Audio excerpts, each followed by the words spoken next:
Halo saudara-saudari terkasih, sebelum kita masuk ke dalam firman yang dalam hari ini, jika Anda baru di sini, sangat kami sarankan untuk berlangganan saluran ini. Klik tombol berlangganan di bawah dan aktifkan lonceng notifikasi. Dengan begitu, Anda tidak akan ketinggalan pembahasan yang dapat mengubah perspektif dan menguatkan hati Anda. Kini, mari kita mulai dengan hati yang terbuka. Ada saat-saat dalam hidup di mana Allah turun tangan dengan cara yang sama sekali tak terduga oleh akal sehat kita. Ada momen di mana Dia menghentikan apa yang sedang kita bangun, rencana yang sudah kita susun matang-matangan, bahkan hal-hal yang sudah kita curahkan segenap hati. Dan ketika hal itu terjadi pada sebuah hubungan, saat Tuhan menempatkan jari ilahinya atas suatu ikatan yang kita anggap kekal, rasanya bumi seakan terbelah di bawah kaki. Sakitnya nyata. Kebingungannya begitu mengguncang. Namun coba dengarkan baik-baik, tidak setiap perpisahan adalah kehancuran, tidak setiap akhir adalah kekalahan. Ada perpisahan yang justru merupakan penyelamatan, ada pemutusan yang sejatinya adalah pembebasan, ada interupsi ilahi yang menyelamatkan jiwamu dari jurang yang bahkan belum bisa kau lihat. Pernahkah kamu bertanya, mengapa sesuatu yang terasa begitu pasti tiba-tiba menjadi begitu tak tertahankan? Mengapa hubungan yang dulu kamu doakan itu kini hancur berantakan di depan matamu? Kemana perginya damai sejahtera itu? Mengapa Roh Kudus seakan tidak lagi mengonfirmasi apa yang dulu Dia rasa setujui?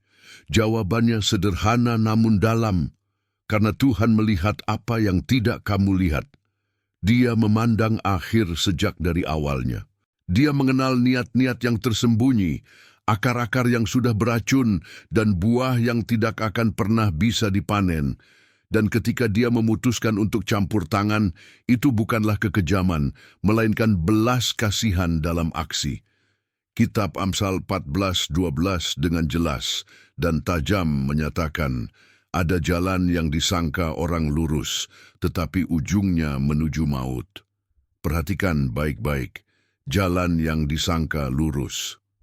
Bukan jalan yang kelihatannya salah, bukan sesuatu yang secara jelas merusak, melainkan sesuatu yang di matamu, di mata keluarga, di mata jemaat, tampak sempurna. Namun Tuhan mengintervensi karena Dia tidak tertipu oleh penampilan luar. Dia tidak terkesan oleh kata-kata indah, janji-janji fasih, atau perasaan yang menggebu. Dia menyelidiki hati, Dia menimbang roh, dan ketika Dia menemukan sesuatu yang mengancam akan menghancurkan tujuannya dalam hidupmu, Dia bertindak. Hal pertama yang harus kamu pahami adalah ini, Tuhan tidak menghentikan hubungan secara semena-mena. Dia bukanlah penguasa langit yang bersenang-senang menghancurkan kebahagiaanmu. Dia adalah Bapa yang penuh gembalaan, yang melindungi anak-anaknya dengan kegigihan yang tak bisa dipahami oleh kasih manusiawi.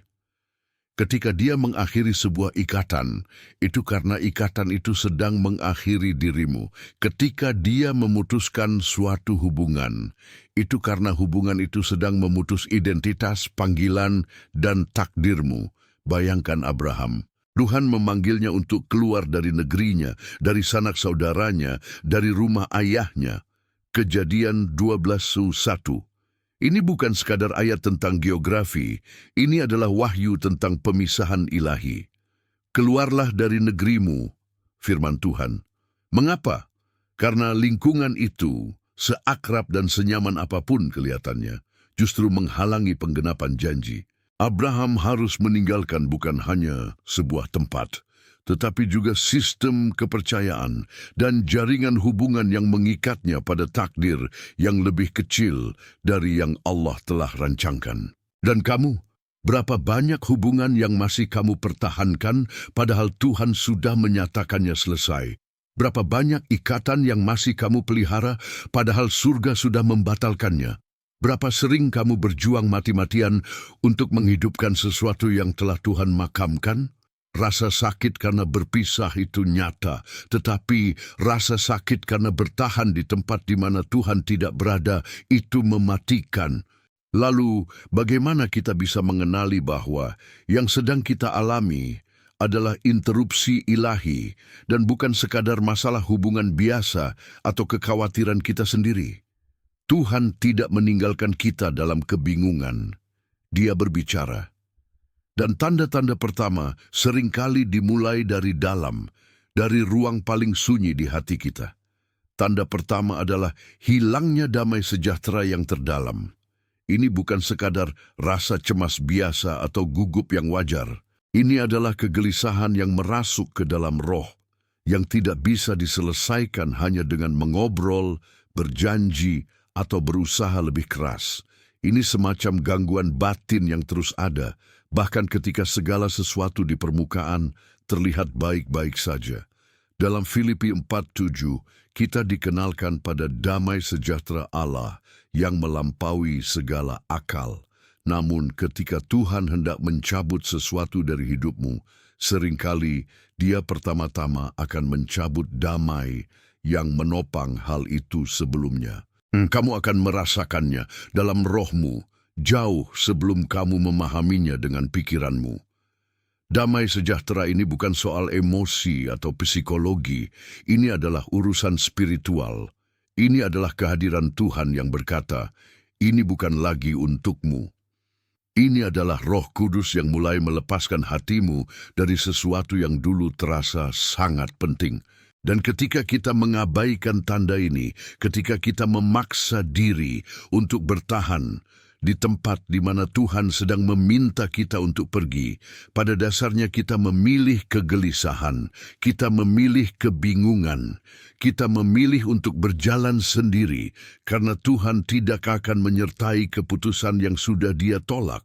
Tanda kedua adalah tersingkapnya tabir karakter yang tersembunyi. Tiba-tiba kamu mulai melihat hal-hal yang sebenarnya sudah ada di sana, tetapi selama ini tidak terlihat oleh matamu. Perilaku yang dulu kamu maafkan, kini terasa tak tertahankan. Kata-kata yang dulu kamu anggap biasa, sekarang menyuarakan sifat aslinya yang sebenarnya. Sikap yang dulu kamu toleransi, kini menyingkap akar dari manipulasi, kontrol, egoisme, atau pemberontakan spiritual. Ini bukan kebetulan, ini adalah Tuhan yang membuka tirai. Amsal 20:27 mengajarkan bahwa roh manusia adalah pelita Tuhan yang menyelidiki seluruh lubuk hatinya. Ketika Tuhan memutuskan untuk membebaskanmu dari hubungan yang tidak sehat, Dia menyalakan pelita itu. Dia menerangi kegelapan, Dia menyingkap apa yang tersembunyi, dan tiba-tiba segalanya menjadi jelas. Kamu melihat kebohongan yang menyamar sebagai kebenaran. Kamu melihat manipulasi yang dibungkus dengan kata-kata manis. Kamu melihat keegoisan yang bersembunyi di balik topeng cinta, dan ini menyakitkan, sangat menyakitkan. Karena kamu sudah berinvestasi, kamu sudah percaya, kamu sudah menyerahkan hati. Tetapi rasa sakit ini perlu. Ini adalah rasa sakit dari proses operasi yang mengangkat tumor sebelum menyebar. Ini adalah rasa sakit dari perawatan yang menyelamatkan hidupmu. Tuhan tidak sedang kejam dengan menunjukkan kebenaran, Dia sedang setia. Karena Tuhan yang membiarkanmu terus tertipu, bukanlah Tuhan yang mengasihi, itu adalah Tuhan yang lalai. Tanda ketiga adalah jarak spiritual yang menganga. Kamu mulai menyadari bahwa hubungan itu mendinginkan kehidupan doamu, mencuri waktu intimasimu dengan Tuhan, mengurangi selera makanmu akan firman, mengganggu penyembahanmu, dan menciptakan tembok pemisah antara dirimu dan altar. Ketika ini terjadi, itu bukan sekadar fase, itu adalah lampu alarm merah yang berkedip-kedip di dashboard kehidupan rohanimu. 2 Korintus 16:14 berbicara langsung dan tanpa basa-basi. Janganlah kamu merupakan pasangan yang tidak seimbang dengan orang-orang yang tak percaya. Namun ini lebih dalam dari sekadar percaya atau tidak percaya secara status.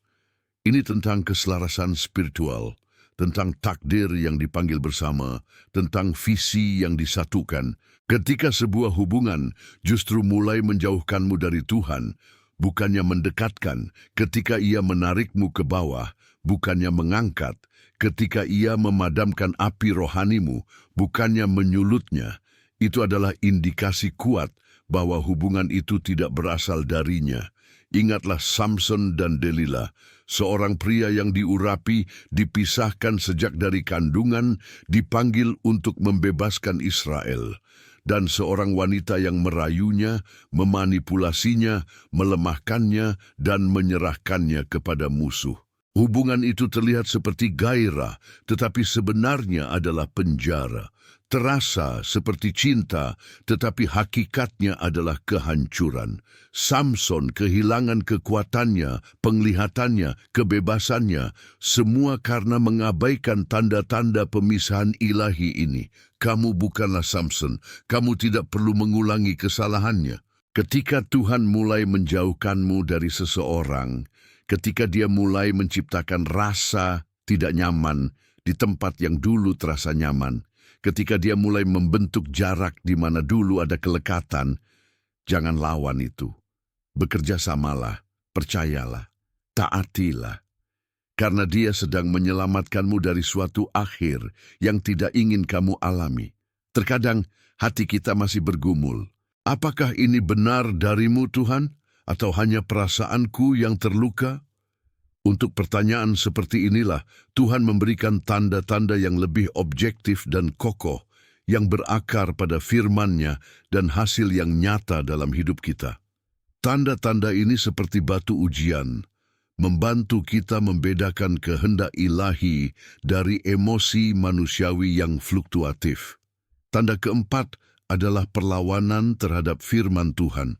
Kamu mencoba membagikan sesuatu yang Tuhan sedang katakan di hatimu, dan kamu menemukan penolakan.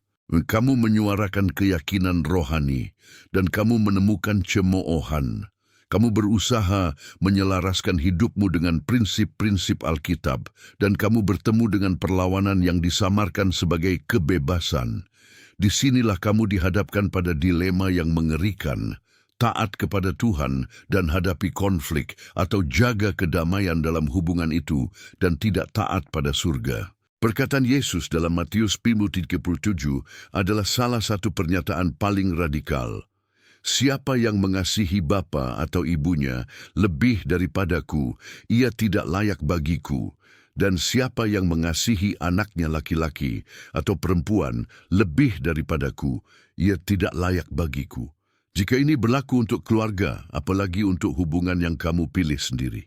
Ketika seseorang dalam hidupmu menjadi penghalang antara kamu dan Kristus, ketika orang itu menuntut kamu untuk memilih antara dirinya dan ketaatan kepada Allah, maka pilihanmu sebenarnya sudah jelas. Karena tidak ada hubungan manusiawi yang lebih berharga daripada perjanjianmu dengan yang kekal. Ini bukan berarti kamu harus menjadi tidak peka atau arogan. Ini berarti kamu tidak bisa menukar kebenaran abadi demi kenyamanan sementara. Kamu tidak bisa mengorbankan keyakinanmu di atas altar kepraktisan. Kamu tidak bisa membungkam suara Allah hanya untuk memperkeras suara seseorang yang tidak takut akan Dia. Dan ketika kamu menyadari bahwa kamu terus-menerus mengalah dalam hal-hal rohani, hanya untuk menjaga agar suatu hubungan tetap berjalan, Tuhan sedang menunjukkan bahwa hubungan itu terlalu mahal harganya. Lihatlah Raja Yosia, 2 Raja-Raja 23. Dia menghancurkan mezbah-mezbah penyembahan berhala, meremukkan patung-patung, merobohkan tiang-tiang berhala. Dia tidak meminta pendapat publik, tidak melakukan survei penerimaan, tidak bernegosiasi dengan para penyembah berhala. Dia hanya taat, dan Allah menyebutnya sebagai seorang raja yang tidak ada taranya, baik sebelum maupun sesudah dia. Yosia memahami sesuatu yang mendasar. Ketika Allah memerintahkan pemisahan, ketaatan tidak bisa setengah-setengah. Tanda kelima adalah buah yang dihasilkan.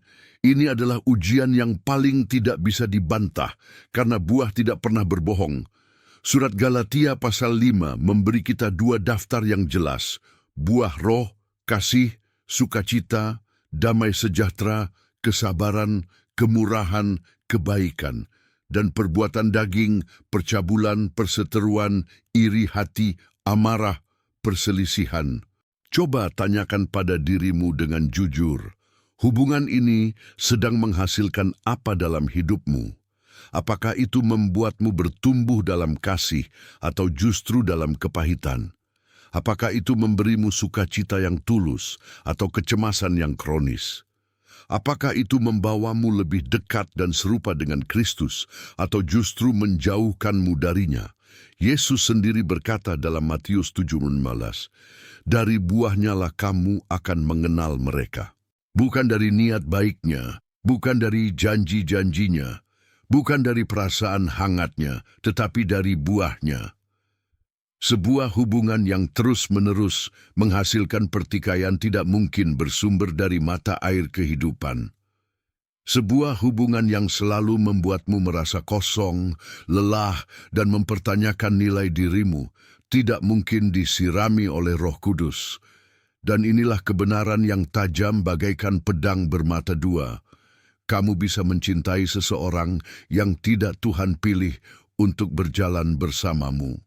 Kamu bisa merasakan kasih sayang yang tulus kepada seseorang yang bukan bagian dari takdir ilahimu. Perasaanmu itu nyata, tetapi itu tidak cukup untuk menopang sebuah ikatan yang tidak dikonfirmasi oleh surga. Karena kasih, sehebat apapun itu, tidak bisa menggantikan kehendak Allah. Kembali ke kisah Ishak dan Ribka, Kejadian 24. Pernikahan mereka diatur oleh Tuhan, bukan oleh perasaan. Hamba Abraham berdoa meminta tanda yang spesifik, dan Tuhan menjawab dengan presisi yang tepat. Ribka terpilih bukan karena Ishak mencintainya pada pandangan pertama, tetapi karena Tuhan telah menunjuknya. Kasih tumbuh setelahnya. Konfirmasi ilahi datang terlebih dahulu, dan hubungan itu berkembang subur karena ditanam di tanah ketaatan, bukan di pasir hisap emosi yang berubah-ubah. Kita sering melakukan yang sebaliknya di zaman sekarang, merasa tertarik lalu menyebutnya kehendak Tuhan, mengalami gairah lalu mendeklarasikan ini dari Tuhan. Tetapi Tuhan memintamu untuk membalikkan urutan itu. Carilah konfirmasi surgawi terlebih dahulu, baru kemudian biarkan perasaan berkembang di dalam area yang sudah Dia setujui. Karena ketika kamu membangun di atas fondasi ilahi, angin dan badai kehidupan tidak akan mampu meruntuhkannya. Tanda-tanda sebelumnya berbicara tentang apa yang kamu rasakan dan lihat dalam hubungan itu sendiri. Namun, interupsi ilahi juga berdampak luas, memengaruhi ekosistem hidupmu secara keseluruhan. Tuhan tidak hanya berbicara melalui ketidaknyamanan di dalam hubungan, tetapi juga melalui dampak buruknya pada segala hal di sekitarmu. Dua tanda terakhir ini adalah alarm peringatan serius, menunjukkan bahwa harga yang harus dibayar sudah terlalu tinggi. Tanda keenam adalah isolasi yang bertahap. Tanpa disadari, kamu mulai menyadari bahwa hubungan itu perlahan-lahan menjauhkanmu dari orang-orang bijak dalam hidupmu. Menciptakan jarak antara kamu dengan mentor rohani, keluarga, atau sahabat yang selama ini mendukungmu. Tiba-tiba, kamu menemukan dirimu terus-menerus membela hal yang tidak bisa dibela, memaafkan yang tidak termaafkan, mencari-cari alasan untuk yang tidak bisa dijelaskan. Kamu menjadi pengacara bagi sesuatu yang bahkan kamu sendiri sudah tidak lagi percayai sepenuhnya. Amsal 11:14 memberi kita prinsip yang jelas. Jikalau tidak ada pimpinan, jatuhlah bangsa. Tetapi jikalau penasihat banyak, keselamatan ada. Ketika sebuah hubungan mengisolasimu dari nasihat yang bijak, ketika hubungan itu membuatmu menghindari orang-orang yang bisa melihat kebenaran dengan jernih, ketika hubungan itu menekanmu untuk menyembunyikan hal-hal yang seharusnya transparan, perhatikanlah. Itu adalah tanda bahaya yang dinyalakan Tuhan.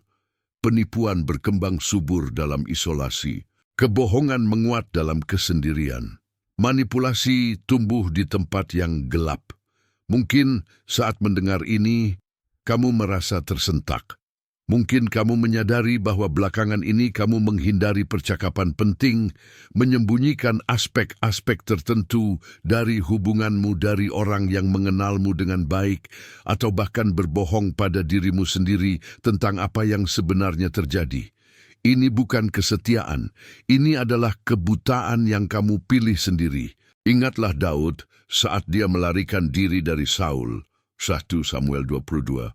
Orang-orang yang tertekan, terlilit hutang, dan pahit jiwanya berkerumun di sekitarnya. Namun Daud tidak mengisolasi diri. Dia memiliki Abiatar, imam yang membawa firman Tuhan. Dia memiliki para perwira yang gagah berani yang memberi nasihat. Dia memiliki jaringan hubungan yang membuatnya tetap terhubung dengan realitas dan kehendak ilahi. Meski dalam kesulitan, dia tidak memilih kesendirian karena dia tahu bahwa kesepian adalah ladang subur bagi keputusan-keputusan yang keliru. Kamu membutuhkan kebijaksanaan yang sama. Kamu membutuhkan orang-orang dalam hidupmu yang lebih mengasihi Tuhan daripada ingin menyenangkanmu, yang lebih menghargai jiwamu daripada membutuhkan persetujuanmu, yang berani berkata benar bahkan ketika itu menyakitkan. Dan jika sebuah hubungan terus menjauhkanmu dari orang-orang seperti itu, menciptakan tembok di tempat Tuhan, ingin ada jembatan, menumbuhkan kecurigaan di mana seharusnya ada kepercayaan, maka Tuhan sedang menunjukkan bahwa ada sesuatu yang sangat tidak beres. Tanda ketujuh dan yang paling menusuk adalah hilangnya tujuan dan panggilan. Kamu mulai merasa hidup di bawah panggilanmu yang sesungguhnya. Karunia-karunia rohanimu terasa tertekan dan tidak berkembang.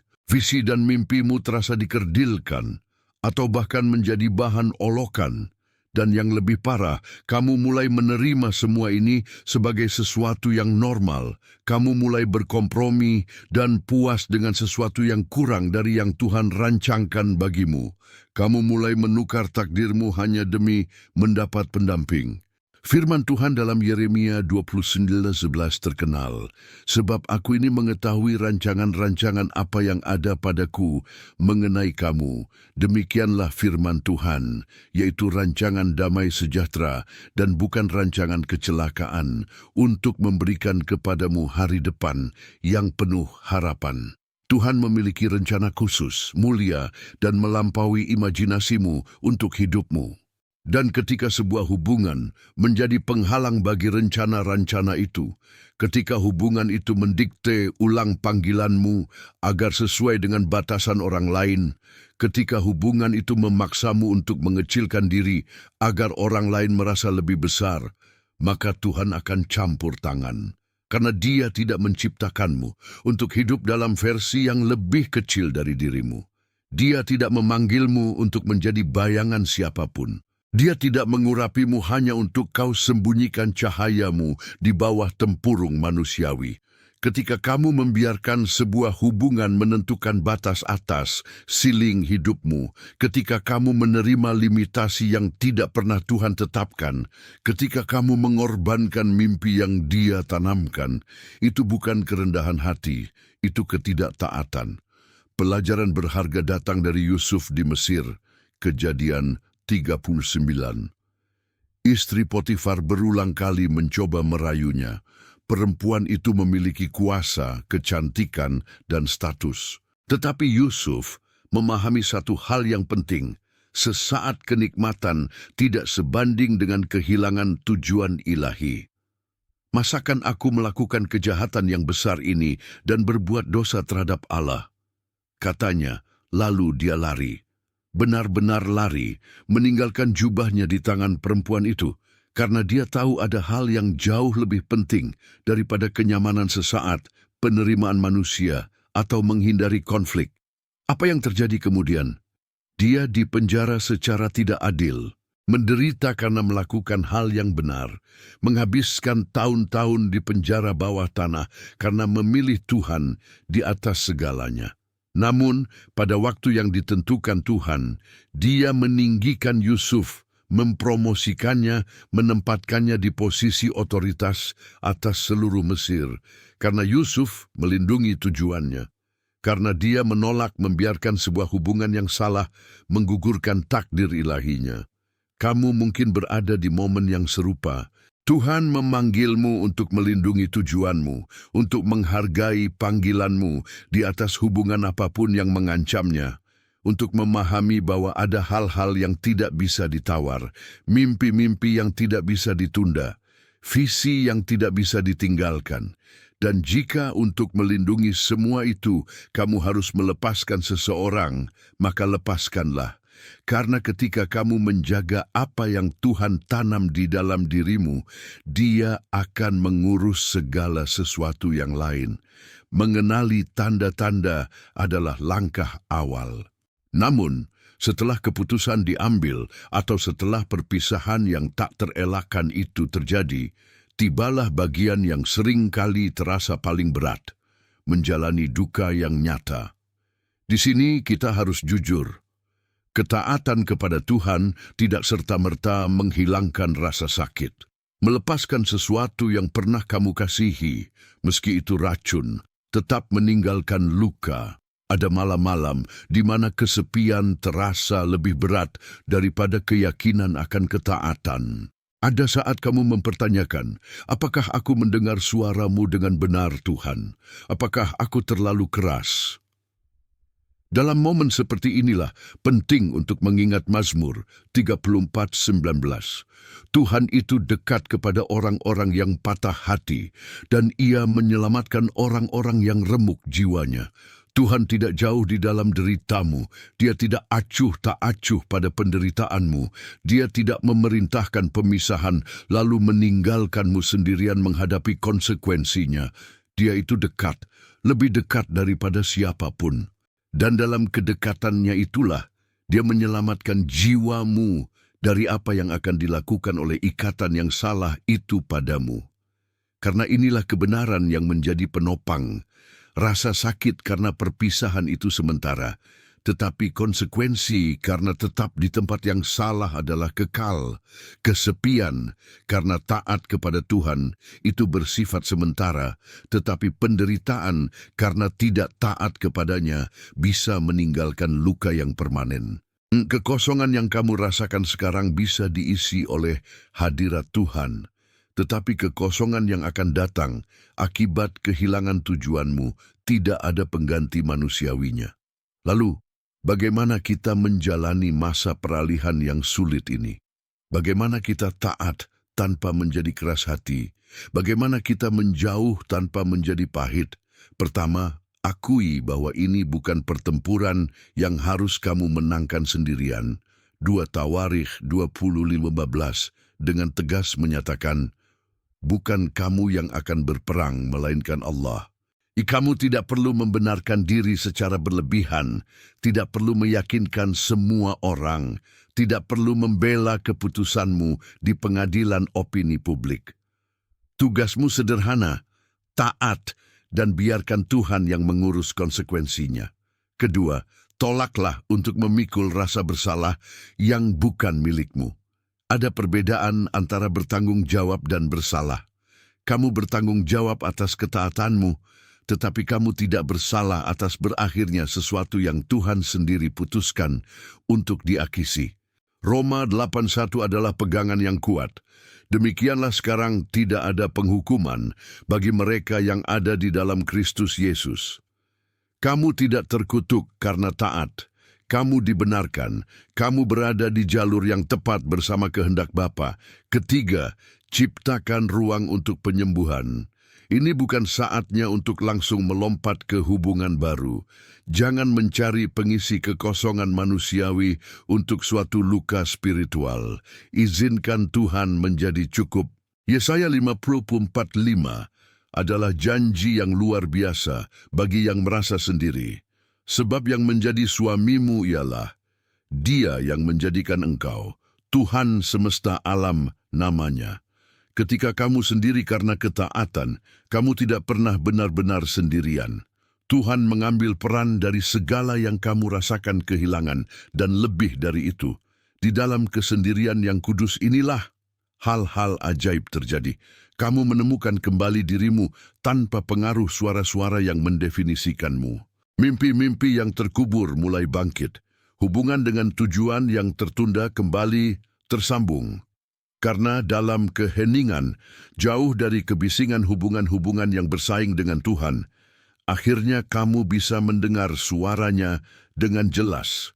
Seperti Elia di Gunung Horeb, 1 Raja-Raja 19, yang mendengar Tuhan bukan dalam angin, gempa, atau api, tetapi dalam suara angin sepoi-sepoi. Kamu juga membutuhkan gua seperti itu. Tempat di mana kamu bisa mendengar Tuhan tanpa interferensi. Mungkin inilah alasan Tuhan mengizinkan pemisahan ini. Bukan untuk menghukummu, tetapi untuk menyelamatkanmu. Bukan untuk mengisolasi, tetapi untuk memulihkan. Bukan untuk melemahkan, tetapi untuk menguatkanmu di tempat yang paling penting. Ada anugerah khusus yang hanya bekerja dalam ketaatan yang radikal. Ada pengurapan yang hanya dilepaskan ketika kamu memilih Tuhan di atas segalanya. Ada perkenanan yang hanya dinyatakan ketika kamu cukup percaya padanya untuk melepaskan apa yang bukan berasal darinya.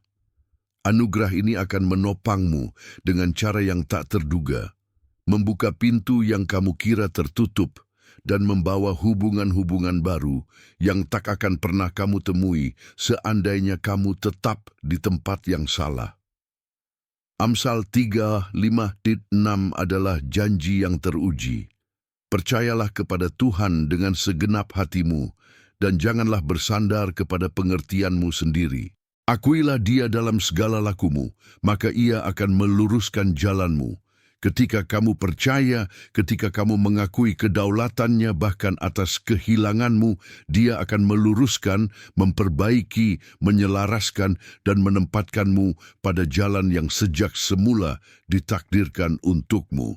Jalan itu mungkin berbeda dari yang kamu bayangkan, mungkin melibatkan masa sendiri yang lebih lama dari yang kamu harapkan, mungkin membutuhkan proses penyembuhan yang lebih dalam. Tetapi setiap langkah di jalan ini diawasi oleh hikmat ilahi. Setiap tetes air mata dalam perjalanan ini dihitung oleh Dia yang mengasihimu lebih dari siapapun. Kurang lebih 800. Kata, pemisahan bukanlah akhir cerita. Itu adalah pembukaan babak baru. Dan bagaimana kamu menjalani babak baru ini akan menentukan apakah pemisahan itu memenuhi tujuan penyelamatannya, atau hanya menjadi luka yang tak kunjung sembuh. Tuhan membebaskanmu bukan untuk meninggalkanmu terluka di pinggir jalan. Dia membebaskanmu dengan maksud untuk memulihkan, membangun kembali, dan menempatkanmu pada sesuatu yang jauh lebih baik daripada yang kamu tinggalkan. Lihatlah kisah Ayub. Dia mengalami kehilangan yang menghancurkan, anak-anak, kekayaan, kesehatan, harga diri. Namun Ayub mempertahankan integritasnya. Dia menolak untuk menyalahkan Tuhan. Dia memilih menyembah bahkan di tengah puing-puing kehidupannya. Dan akhirnya Ayub 42:10 mencatat, Tuhan memulihkan keadaan Ayub. Tuhan memberikan kepada Ayub 2 kali lipat dari segala kepunyaannya dahulu.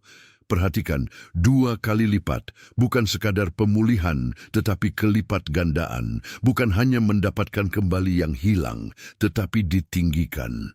Karena ketika Tuhan mengambil sesuatu darimu, Dia telah menyiapkan sesuatu yang lebih besar.